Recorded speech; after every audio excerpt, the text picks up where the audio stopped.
नमस्कार दोस्तों, मैं राहुल खन्ना के अलबरेदी चैनल पे आप सबका स्वागत करता हूं। दोस्तों, आप जानते हो कि गोंडवाना की इत्थंभूत जो जानकारी होती है वो आप तक मैं पहुंचाता हूं और ऐसे स्थान पर आया हूं जो बहुत ही गोंडवाना में महत्व रखता है। जी हाँ दोस्तों, भीमगढ़ कुंवारा भीमालपेन के हम पास आए हैं। यहाँ से एक तो मैं कहूँगा कि गोंडवाना की जो कथा कहानी बताई जाती है वो इस स्थान को अगर छोड़ दिया तो वो कंप्लीट नहीं होगी, और ऐसे स्थान को यहाँ पे उजागर करने वाले व्यक्ति हैं और इनके पास से हम सुनेंगे कि इन्होंने कैसे कैसे प्रयास किया और इस जो स्थान है बाकी सब लोगों के लिए खुला किया। या तो एक आप जानते हो कि गोंड लोग प्रधान लोगों के जो देवता होते हैं, जो पेन होते हैं, वो एक तो सड़क पर नहीं मिलते आपको वो किसी झाड़ी में, जंगल में, पहाड़ी पर ऐसे जगह पे मिलेंगे जहाँ पे नेचर रहता हो। तो ऐसे इस स्थान पर कुंवारा भीमालपेन के इस स्थान को, इस थाने को बहुत बड़ा डेवलप किया गया और यहाँ पे आज भी बहुत श्रद्धालु भाविक लोग आते हैं। तो कैसा क्या सफ़र रहा ये भी हम देखते हैं। हमारे साथ हैं तिरुमल शंकर राव जी मरसकोले। जय सेवा सर। सर की एक पहचान मैं आपको बता दूं। तिरुमल मोतीराम कंगाली साहब के साथ सर ने बहुत बड़ा टाइम निकाला है। इन्होंने एक किताब भी लिखी है जिसका नाम है भीमालपेन भीमाना इतिहास कुंवारा भीमसेन। तो ये किताब मैंने PDF में पढ़ी थी लेकिन पूरी नहीं पढ़ी, तो अभी जाके इसको भी पढ़ूंगा रात में।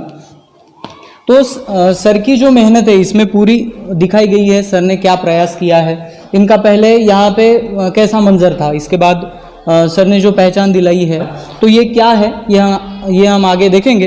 लेकिन इसके पहले सर से मुलाकात करते हैं और पूछते हैं उनके कि क्या है मंजर। तो सर आप अभी मैं ऐसा कहूँगा कि आप ट्रस्टी भी है यहाँ के, जी मुख्य ट्रस्टी है जो आप चला रहे हैं। तो पहले मुझे ये बताइए, ये इस स्थान का पता लगने से पूर्व आपका एजुकेशन क्या था, आप क्या कर रहे थे और ये कैसे पता चला? मेरा एजुकेशन तो क्वालिफिकेशन बहुत कम है सिर्फ 10वीं पास हुआ है मेरा, लेकिन बचपन से ही मेरे को सामाजिक लगाव रहा है। यानी ये समझ लो कि जब मैं 7वीं 8वीं क्लास में था तभी से मेरे को सामाजिक लगाव रहा है और उसी माध्यम से मैं सन 1968 में पहली बार इस स्थान पे आया। मेरे को लगा कि भाई लोग कहते हैं भीमालपेन भीमालपेन भीमालपेन, और वो पता करते करते मैं यहाँ पहुँचा। उस वक्त मेरा एक दोस्त था, वो धोबी समाज का था, उसके साथ आया था मैं। और योगा ऐसा था कि हम लोग घूमने के हिसाब से आए थे, लेकिन उसके जीजा का यहाँ कुछ खाना वाने का प्रोग्राम था। हम जब निकल रहे थे तो उस वक्त पता चला कि उनका खाने का है कार्यक्रम, तो उन्होंने हमको रोक दिया। यहाँ पे हमारा खाना हो गया, सब हो गया। पहले 1971 में डैम बना है, इसके पहले सारी बस्ती और पूरी यात्रा इधर में भरती थी। यहाँ आज पानी का है ये। तो उस वक्त इधर में पीछे के साइड में मंदिर का ये पिछला साइड है, जो आज एंट्रेंस है वो पिछला साइड है मंदिर का। यहाँ से जाने के बाद में कुछ दिन तो थोड़ा सा डर था, लेकिन ऐसा लग रहा था कि भाई यदि मेरे जैसा आदमी डर जाए तो वहाँ का विकास आज तक के किसी ने किया नहीं। कुंवारा भीमसेन देवस्थान को यहाँ की प्रशासन ने इसको पानी में डूबते हुए बताया और ये देवस्थान का अस्तित्व खत्म कर दिया था। यानी प्रशासन को आपको जो जानकारी दी उसमें ये था कि वो पानी में डूब गया है, अभी वो नहीं है। और इसके पहले के रिकॉर्ड में जो नक्शे आते थे उसके अंदर में ऑलरेडी कुंवारा भीमसेन ये धार्मिक क्षेत्र करके और वहाँ पे झंडा बताया था। और उसके बाद का जो नक्शा बना उसके अंदर में इसका अस्तित्व ही खत्म कर दिया था। आपने क्या किया? लेकिन जब शिवाजीराव मोगे यहाँ के पालक मंत्री थे, उन्होंने भी अच्छी खासी मदद की है। शिवाजीराव मोगे जो पालक मंत्री थे उनके पीछे लग कर DPDC में कई बार इसको लाने के बाद में फिर से शिवाजीराव मोगे के माध्यम से इसको धार्मिक क्षेत्र का दर्जा दिलाया गया और इसको ढूंढा भी गया। हाँ, और फिर जो गवर्नमेंट की बात थी उसको झूठ साबित करके आपने यहाँ पे डेवलपमेंट किया। और उसके बाद में इसका नाम जो है, ये जलाशय का नाम, इसका नाम भी कुंवारा भीमसेन जलाशय नाम है, लेकिन वो प्रशासकीय लोग उस नाम को यूज नहीं करते। पेच प्रकल्प करके ही करते हैं। यानी ये साबित होता है कि आदिवासियों का अस्तित्व कैसा खत्म किया जाए, ये उसमें महत्व का मुद्दा आता है। जी बिल्कुल। और यही आपके जो पॉइंट है जो आपने बताया है वो पॉइंट लोगों तक पहुँचाए, इसकी हम पूरी कोशिश करेंगे और लोगों को भी पता चले कि असलियत क्या है। कोई सामने आने के इच्छुक भी नहीं दिखता, इसलिए फिर मैंने फिर से 91 से यहाँ पे आना शुरू किया। बीच में आता था मेरे बीच में जब आता था तो मेरे परिवार को लेके आता था।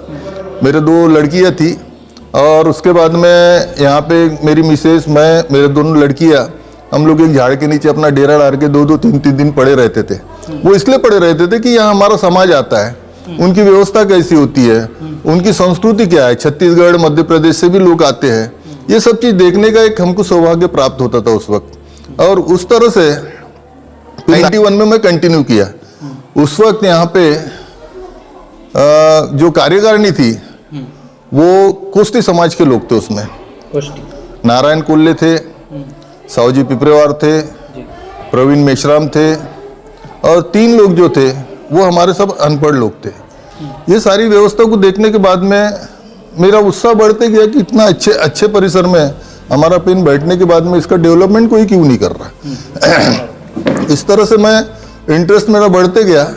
और फिर योगायोग से मोतीराम जी कंगाली की किताब मिली मेरे को। उसमें पूरे गाने का विवरण था, पूरे गाने लिखे थे भीमाल पेन के ऊपर में। तो मैं उनका थोड़ा अभ्यास किया, और अभ्यास करने के बाद में मोतीराम जी कंगाली से चर्चा किया। वो भी यहाँ पे आते थे, वासुदेव शाह टेकाम आते थे, मोतीराम जी का पूरे गोंगो अपने मांदी होती थी यहाँ पे, हम लोग बैठ के मांदी करते थे।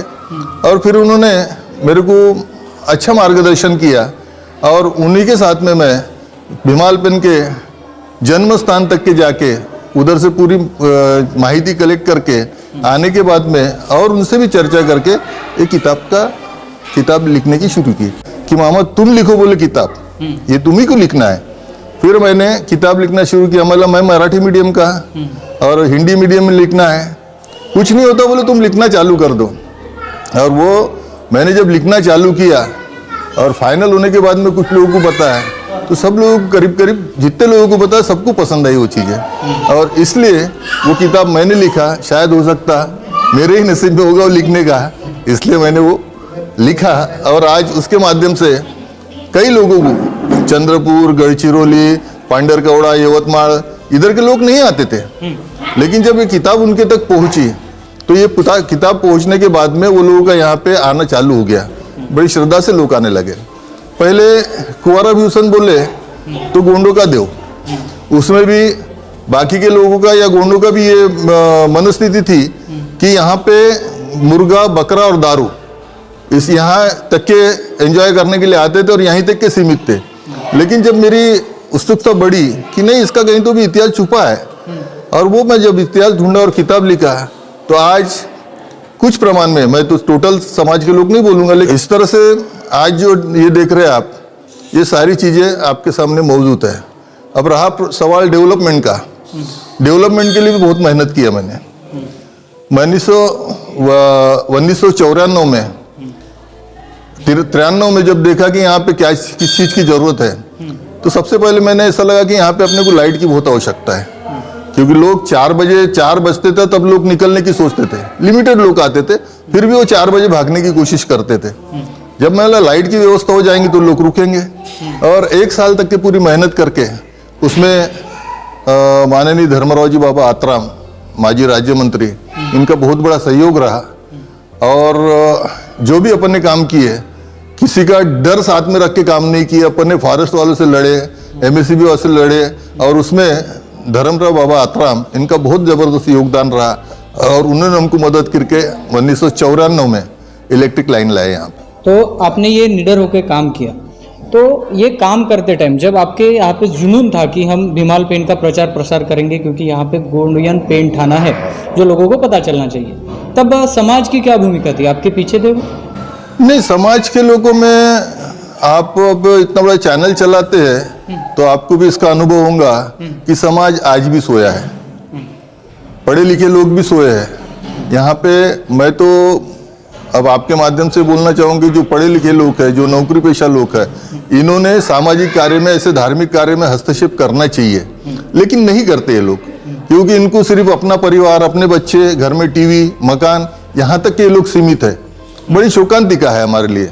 इतना बड़ा पेन थाना, मेरे को लगता है भारत के अंदर में ये पहला एक पेन थाना होगा जो जागरूक अवस्था में है, लेकिन उसके बावजूद भी हमारे लोग समझ नहीं पा रहे।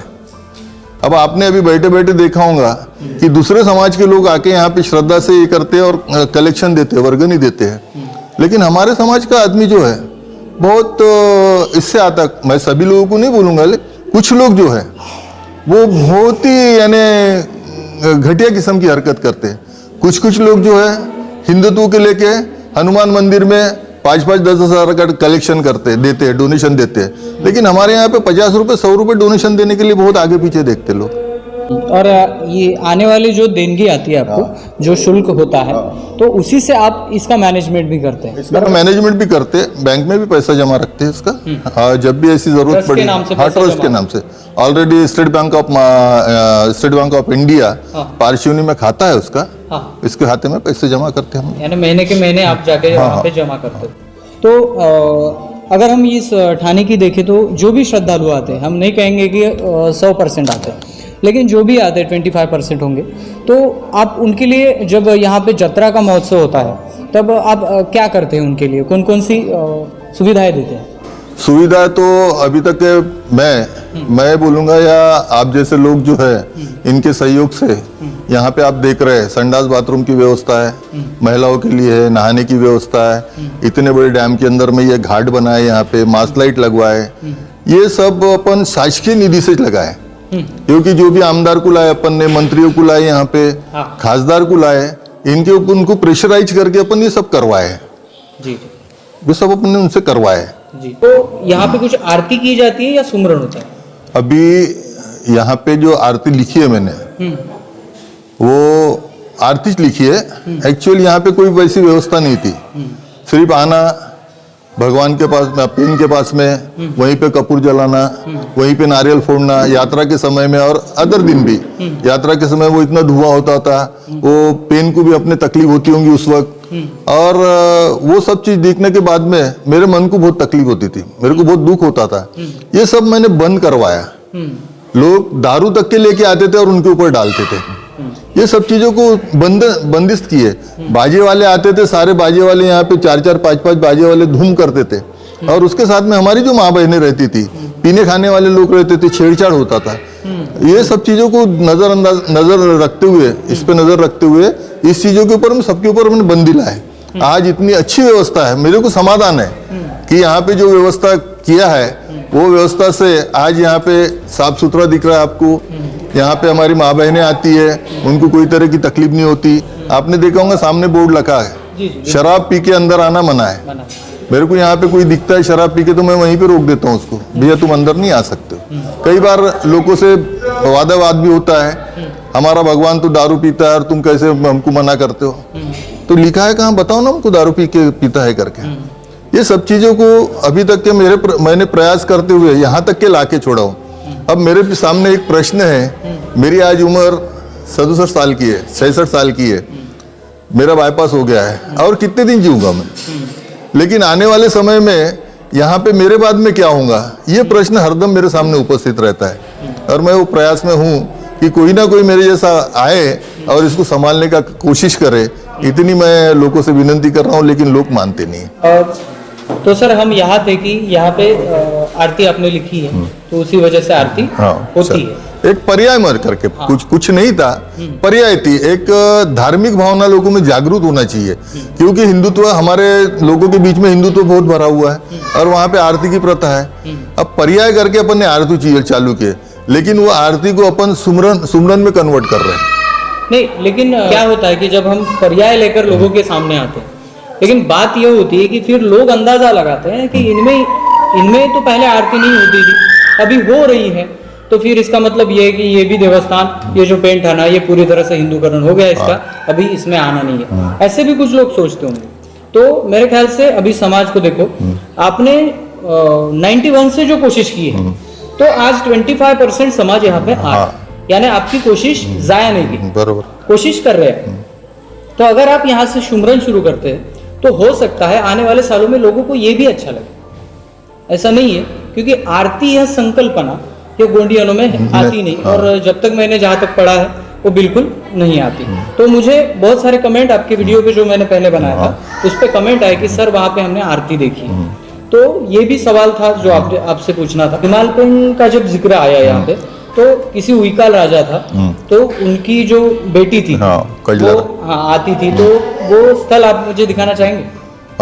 वो स्थल मिल जाएगा, आपको दिखा दूंगा मैं, लेकिन अभी वो पानी में गया हुआ है, और वो पानी के नीचे, आपने बताया हजारों साल का इतिहास है। मैंने किताब में स्टार्टिंग में ही लिखा हुआ कि रावण काल से 700 वर्ष पहले, मैंने वहां पे रामकाल नहीं लिखा, मैंने रावण काल से 700 वर्ष पहले, वो एक मेरा क्या बोलेंगे, लॉजिक बोलेंगे या अंदाजा बोलेंगे।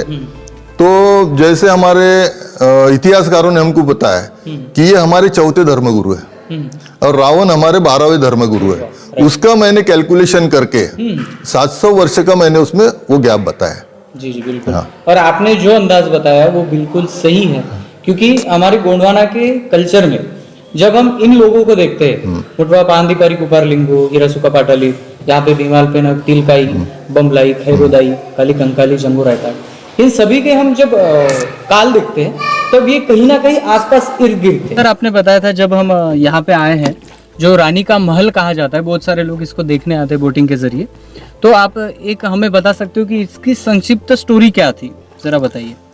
यहाँ से कुछ तो भी 3-4 किलोमीटर के ऊपर में यहाँ गोंड राजा का, उइका राजा का राज्य ही था बोलेंगे, क्योंकि उस वक्त यहाँ पे सारे गांव थे और उनका अस्तित्व उस वक्त था हजारों वर्ष पहले। लेकिन बाद में जब भीषण बाबा यहाँ पे आए, तिलकाई का रास्ता भुला के जब यहाँ आए और गढ़ के ऊपर में जब बैठे वो ध्यानस्थ, तो उस राजा के पास में एक चोरी हो गई थी और वो चोरी होने के बाद में उनके जो भी हाली मवाली थे, तो उन्होंने उनको ढूंढने के लिए, चोर को ढूंढने के लिए गए। वो तो ऊपर में अपने ध्यानस्थ अवस्था में बैठे थे, तो उनको चोर समझ के उठा के लाए। जो जेल खाना था, कैद खाना था, वहां पे उनको रखते थे और वो बाहर दिखते थे। उस वक्त वो राजा ने ऐसा लगा उनको कि ये कोई तो भी दैवी शक्ति है, इसलिए उनको छोड़ने का आदेश दिया। उस वक्त कजला नाम की उनकी छोकरी थी जो मसराम घराने में बिहाई थी, वो छोकरी इनके ही थी। योगायोग से उस वक्त जो ये प्रकरण हुआ उस वक्त वो वही थी और उनको भी ऐसा लगा कि ये दैवी शक्ति है, इसलिए उन्होंने उनके चरण स्पर्श, क्योंकि राजा ने उनको छोड़ दिया बाइज्जत, उनको वहां ले जाके अपने जो भी उनके सिपाही थे उनको बोला कि इनको बाइज्जत वहां ले जाके छोड़ो। राजा ने तो ये मिन्नत किया था कि भाई तुम मेरे ही पास में रहो करके, लेकिन भीमालपेन ने ये बोला कि मैं तुम्हारे यहाँ पे रहने के लिए नहीं आया हूँ, मेरा काम अलग है, तुम्हारा काम अलग है, मैं जहाँ पे हूँ वहीं पे मेरे को रहने दो। तो उनको बाइज्जत वहाँ पे पहुँचा दिया गया और वो प्रेग्नेंट होने के बाद में वो रानी जो थी, अभी वो राजा की बच्ची थी तो रानी बोलना पड़ेगा उसको, वो रानी वहां से ऊपर में जाती थी गढ़ के ऊपर उनके दर्शन के लिए। तो वहां पे वो उइका राजा को ऐसा लगा कि भाई ये अवस्था में इनका जाना ठीक नहीं है और इसीलिए उन्होंने उसको मना किया कि बेटा ये अवस्था में जाना ठीक नहीं है। वो जिद में थी, कजला रानी जो थी वो जिद में थी कि मैं जाऊंगी तो जाऊंगी। ऐसा करते वक्त में राजा को अच्छा नहीं लगा, क्योंकि उनकी एक ही बेटी थी, अकेली बेटी थी। तो उन्होंने उसको ये रेस्ट हाउस यहाँ बना के दिया और रेस्ट हाउस इतने स्पीड से बना है, मेरे माहिती के हिसाब से 15 दिन के अंदर में इस रेस्ट हाउस को खड़ा किया। और यहाँ पे पूरी व्यवस्था, अभी पानी की वजह से आपको देख नहीं सकते आप, वहाँ पे बाकायदा ऐसे बड़े बड़े अलमारी जैसे ये है, कप्पे है, इसके बाद में खिड़कियां है, ऊपर चढ़ने के लिए अंदर से सीढ़ी है। फिर वो यहाँ पे रहने लगी और यहाँ से वो दर्शन के लिए जाने लगी ऊपर में। पहली मंजिल पानी के अंदर है, पानी के अंदर है। अभी पहली मंजिल जो दिख रहा है आने वाले धूपकाले में ये कम होता है कि कभी धूपकाले में कम होता है, कभी कभी पानी भी रहता है, क्योंकि इसके ऊपर 2 डैम और है, एक तितलाडो डैम है, उसके ऊपर में एक और मध्य प्रदेश में एक डैम है। तो उनका जब पानी छोड़ा जाता है तो ये डैम फुल हो जाता है। अभी कुछ दिन पहले लेकिन जब आप बताए थे कि यहाँ पे एक ऐसा था मंजर की यहाँ पे पानी नहीं था, तो नदी का प्रकल्प छोड़ा गया, तब से यहाँ पे पानी है। तब ये विचार नहीं आया उन लोगों के मन में कि एक ऐतिहासिक धरोहर मिट जाएगी, हम पानी में उसको डुबा देंगे? नहीं, तो ये यहाँ के शासन का और प्रशासन का यही काम है ना कि आदिवासियों को मिटाना, आदिवासी की धरोहर को मिटाना, आदिवासी के इतिहास को खत्म करना, यानी इनके लिए सारे रास्ते खुले हो जाएंगे ना। तो ये महल और ये भी महल जो दोनों महल पानी के नीचे बताए जाते हैं, तो ये पहले तो ऐसा नहीं था, ये तो बाहर ही थे। तब ये पानी के अंदर जाने के बाद किसी ने सवाल नहीं किया? नहीं ना, मैं बताया ना आपको कि यहाँ पे हमारे समाज के लोग, चाहे वो बड़े से बड़ा नेता होगा, यहाँ तो बहुत कम जानते थे इनको, भीमालपेन को, और जानते भी थे तो दारू, मुर्गा और बकरा के तक के सीमित था। अभी मेरा सौभाग्य है कि किताब लिखने का मेरे को मौका मिला और मैंने लिख दिया, उसके माध्यम से लोग आज श्रद्धा से तो भी आ रहे हैं। ये मुझे बहुत खुशी होती है कि लोग कम से कम यहाँ जो चीज यानी अवगुण का ये था, अड्डा था, वो सद्गुणों का अड्डा बन गया अभी। नहीं, बहुत अच्छी बात। आपकी कोशिश तो पूरा भारत देखेगा और सुनेगा भी। तो लेकिन एक ही मुझे यहाँ पे नज़र आ रहा है कि जब ये ऐसा हुआ तब यहाँ के गोंड समुदाय को, कोइतुर समुदाय को आवाज़ उठानी थी, जो नहीं उठा पाया। आज ऐसा ये मंजर है जहाँ पे कभी पानी में दिख रहा है, हमें लोग देखने आते हैं, लेकिन कुछ साल बाद ऐसा भी हो सकता है कि ये ढल भी जाए। ढल जाएगा नहीं, ऊपर से ढलते जाए ना। जी बिल्कुल, इसकी जीर्ण अवस्था आप लोग देख सकते हो कि ये ढल भी जाने वाला है। लेकिन समाज और जो समाज में रहते जो पुरातात्विक विभाग है, उस विभाग को यहाँ पे ध्यान देना जरूरी है, नहीं तो ये आज है तो कल था हो जाएगा। ये भी यहाँ पे बताने वाली बात है। खैरोदाई और भीमालपेन, खैरोदाई सबसे छोटी थी और भीमालपेन सबसे बड़ी थी, बड़े थे। और इसीलिए भीमालपेन खैरोदाई को बहुत चाहते थे, छोटी बहन। हाँ, और इसीलिए जहां जहां भी आप देखोगे कि वहां पे खैरोदाई के, भीमालपेन के साथ में खैरोदाई है ही। और ऐसा मंजर गांव में भी नजर आता है हाँ, कि हाँ। गांव के एक दिशा में भीमालपेन होते हैं, दूसरी दिशा में, पूर्व दिशा में बिल्कुल खैरोदाई होते हैं। तो आपने जो ये जो स्थान है, पेंठाना स्थान, वो यहाँ तक लाया है। तो ये सब करने के बाद, जैसे 91 से आप कार्यरत है, तो मैं चाहूंगा कि सभी गोंडियन लोग यहाँ पे देखें और सर को मेंशन करें, क्योंकि बहुत कम लोग होते हैं जो समाज के लिए इतना ज्यादा वक्त गवाते हैं। मरसकोले साहब, मेरे यहाँ आने का दूसरा एक मतलब था कि जो भी गोंडवाना के लिए, गोंडियन लोगों के लिए जमीनी स्तर पर काम करते हैं, उनसे जाके मुलाकात की जाए, उनकी जो बातें हैं वो लोगों तक पहुंचाई जाए। तो मैं आपसे एक निवेदन करूंगा, 2 या 3 मिनट आपको इस युवा वर्ग को, जो युवा वर्ग मेरा वीडियो देखता है, उनको आप क्या बताना चाहेंगे? मैं यही बताऊंगा कि आपका जो प्रयास है समाज को जागरूक करने का, वो एक बहुत सराहनीय प्रयास है। और आज तक के पूरे समाज के अंदर में पहले आप ऐसे व्यक्ति हो कि इस चीज को चालू करके समाज के हर चीज को आप उन तक के पहुंचा रहे, युवा वर्ग को बोले, पूरे समाज को पहुंचा रहे आप लोग। मैं यही कहूंगा कि युवा वर्ग ने अभी सामने आकर ऐसी जो संस्थाएं हैं, जैसा भीमालपेन थाना है, हमारा कचारगढ़ है, इनमें इन्वॉल्व होकर, धार्मिकता ये हमारा बेस है। जब तक के धार्मिकता मजबूत नहीं होगी तब तक के हमारे में सामाजिकता आएंगी नहीं। सामाजिकता नहीं आएंगी तो हमारे इसमें शैक्षणिकता नहीं आएंगी, और हम शैक्षणिक नहीं रहेंगे तो राजकारण कर नहीं पाएंगे हम लोग। ये सब चीजें जो है हमारे समाज के युवा वर्ग में आना चाहिए। और जो विशेषतः जो पढ़े लिखे लोग हैं, जो लोग आज नौकरी पेशा वाले लोग हैं, इन्होंने सबसे ज्यादा पुढाकार लेना चाहिए, क्योंकि युवा वर्ग जो है वो आज खाली पीली है, नौकरी नहीं है उनको, वो माँ बाप के भरोसे पे है, उनको रोजगार नहीं है। और आज हमारे बीच में, हमारे यहाँ ऐसी कोई संगठन नहीं है कि उनके बारे में सोचे। ऐसी हमारे बीच में संगठन तैयार होने चाहिए कि जब तक के रोजगार नहीं मिलेगा उनको, भूखा पेट तो कोई खाली नहीं, काम नहीं कर पाएगा। और इसलिए समाज के अंदर में जो वर्ग तुम्हारे साथ में काम करने का इच्छुक है, उसका जब तक के पेट नहीं भरेंगे हम लोग, तब तक वो हमारे साथ में काम करने के लिए आएगा नहीं। इसलिए मैं समाज के युवा वर्ग को कहूंगा कि तुम लोग भी अपनी कुछ सोसाइटियां बनाओ, सोसाइटियों के माध्यम से एक फंड खड़ा करो, और फंड खड़ा करके वही फंड अपने खुद के काम के लिए लाओ, और आप लोग भी तरक्की करके एक समाज का नाम ऊपर करो। ये मैं आपके माध्यम से संदेश देना चाहूंगा। दोस्तों, आपने सुना तिरुमल शंकरराव जी मरसकोले की जो मुलाकात ली गई है, उनमें इन्होंने इसी बात पर जोर दिया है जो बात मैं हमेशा कहता हूँ, किसी भी समाज को प्रगति करनी हो तो उसका धार्मिक जो पाया होता है, धार्मिक, वो जबरदस्त होना चाहिए। और जो वर्ग कमाता है, जैसे जो वर्ग नौकरी पर लगा है, उस वर्ग को इसकी दखल लेनी चाहिए, क्योंकि जिस समाज का जो इकोनॉमिकल प्रॉब्लम है वो सॉल्व नहीं होगा तो वो समाज इतिहास की तरफ झुक नहीं पाएगा। कुछ हिंदूवादी संगठन इस मंदिर के ऊपर में नजर रखे हुए है, उनको मैं निपटते जा रहा हूं। लेकिन भविष्य में यदि मैं नहीं रहूं यहाँ पे, तो हो सकता है ये हिंदूवादी संगठनों के हाथ में जा सकता है। विशेष करके आरएसएस है, विश्व हिंदू परिषद है, तुम्हारे वनवासी कल्याण आश्रम है, ये लोग यहाँ पे एक्टिवनेस करने के लिए वो लोग प्रयास कर रहे हैं। लेकिन जब तक कि मैं हूँ, चाहे जान भी चले जाए इसमें, तो उसके लिए मैं गम नहीं करूंगा, लेकिन वो नहीं यहाँ होने दूंगा। लेकिन मेरे जाने के बाद में क्या, ये प्रश्न मेरे सामने उपस्थित होता है। तो समाज के लोगों ने अभी से इसके ऊपर में ध्यान देना चाहिए, और ऐसी आपत्ति, आने वाली आपत्ति को रोकना चाहिए। ऐसी मैं आपके माध्यम से उनसे विनंती करता हूँ। एक आपसे बात जानना चाहूंगा कि आपने जिक्र किया कि बाकी लोग भी यहाँ पे देख रहे कि कैसे इसको बदला जाए हाँ। और कैसे हम यहाँ पे आ जाए। तो क्या ऐसा हुआ कि कोई किसी आदमी ने डायरेक्टली आपको कुछ धमकी दी हो कि इस कार्य के बारे में? नहीं, धमकी डायरेक्टली देने की तो उनकी औकात नहीं है, लेकिन यहाँ पे एक प्रसंग ऐसा आया। पहले यहाँ पे जो हम लोग अखाड़ी बोलते हैं और हिंदुत्व के गुरु पूर्णिमा बोलते हैं, उस रोज यहाँ पे 3 साल पहले की बात है, हम 15-20 लोग थे यहाँ पे, और आरएसएस के या विश्व हिंदू परिषद के लोग हैं, कम से कम 125 से 150 लोग रात को 11:30 बजे भारत माता की जय, भारत माता की जय करते हुए आए, गाड़ियां वहां रखे, हर एक के हाथ में एक डंडा और एक टार्च, एक आदमी के हाथ में झंडा था, तिरंगा झंडा।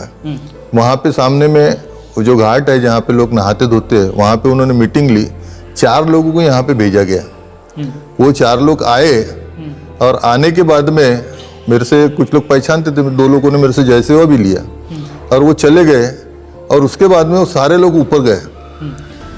उनको वापस आने के पहले जितने हमारे 15 लोग थे, मैंने सबको बोला भैया आज हो सकता है हमारी मौत है, लेकिन हम मरने के पहले 2-4 को मारने के बाद में मरेंगे, ये हमारी सबकी तैयारी होना चाहिए। और हमारे यहाँ त्रिशूल करके जो हथियार है वो हमारे पास मौजूद थे और हमने सब ने 2-2 त्रिशूल लेके यहाँ रखा। लेकिन उनके आशीर्वाद से या उनके इससे कोई भी यहाँ तक भटका नहीं और चले गए।